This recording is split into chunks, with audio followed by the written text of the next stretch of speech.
Hello, my most amazing and awesome artists. Today we're going to be creating a bowl using a slab of clay. A slab of clay is a piece that's already been flattened out and all the air bubbles squeezed out of it. All that you need to do is roll it out horizontally to make it just a little bit wider to fit in a styrofoam bowl. You'll be able to use your bowl to check if it will fit. You don't want to press down too hard or that clay will stick. So pick it up every once in a while to make sure that your clay isn't being rolled out too thin and sticking to your mat. If it sticks to your mat, we're going to have to start over. And then if you start over, it's very hard. The more you work with the clay, the harder it will get. So the first thing I'm going to do is I'm going to write my name with a Sharpie on the bottom of my styrofoam bowl as well as my class code. Then I'm going to put it aside and work with my clay. I'm going to take my clay slab, now that it's as wide as the mouth of my styrofoam bowl, and I'm going to practice pressing some textures into my bowl. You will have a texture toolbox on your table full of all different clay tools that you can use to create different textures. Now, if you prefer to do a drawing instead of a texture, that's fine too. Just make sure that whatever you're pressing into your clay, you're pressing very lightly. If I need the help of a roller, I can go ahead and press down that fabric or lace and roll on top of it. But if I'm drawing with a tool, I want to make sure that I'm pressing very lightly, only etching into the surface of the clay. If you push all the way down, it's going to rip a hole in your clay and you will have to start over because it won't peel up off your mat. So make sure that you're not pressing down too hard, only touching the surface. Spend some time experimenting with different textures. Just make sure you do it lightly. That way, if you do mess up and you don't like a certain texture, you can dip your finger in just a little bit of water and smooth it out just like erasing it. Now, when you're erasing it and using that water, you want to make sure to only use a little bit and touch lightly.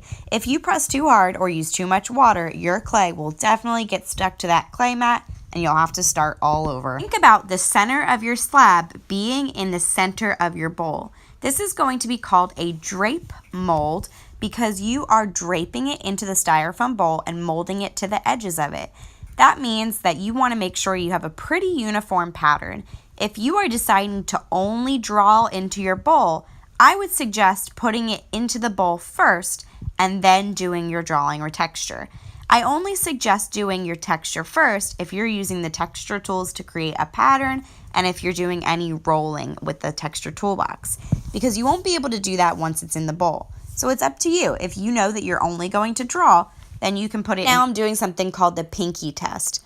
My clay slab has to be at least as thick as my pinky. If it's any thinner, it might rip a hole in it when I go to lift it up or go to drape it in the bowl. So make sure that your clay is at least as thick as your pinky. Don't forget to do the pinky test before you carefully pick it up and drape it into your bowl. Now I am carefully picking up the edges as I press down in the center.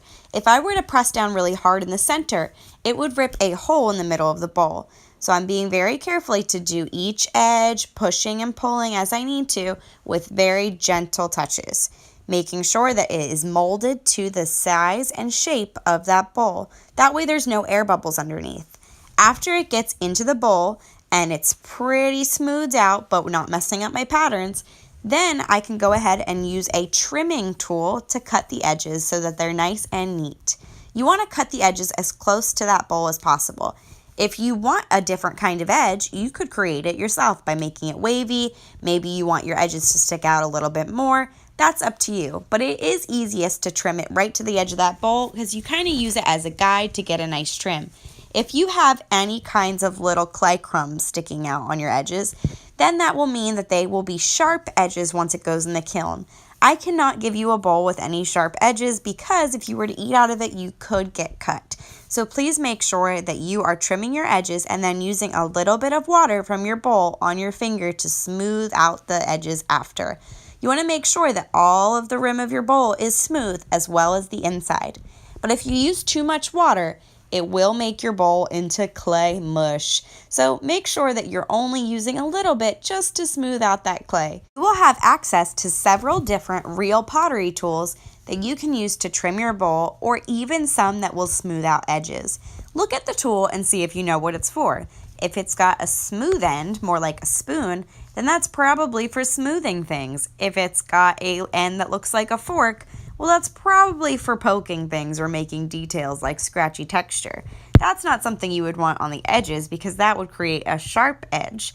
Any little clay crumbs you're going to want to smooth out with some water because those will turn sharp after this goes in the kiln and turns to ceramic. If you have some extra clay from your trimmings or extra time, you can use that to gather up, squish it in your hand, squeeze out all those air bubbles, and you can make a trim or extra fancy details to the edge of your bowl.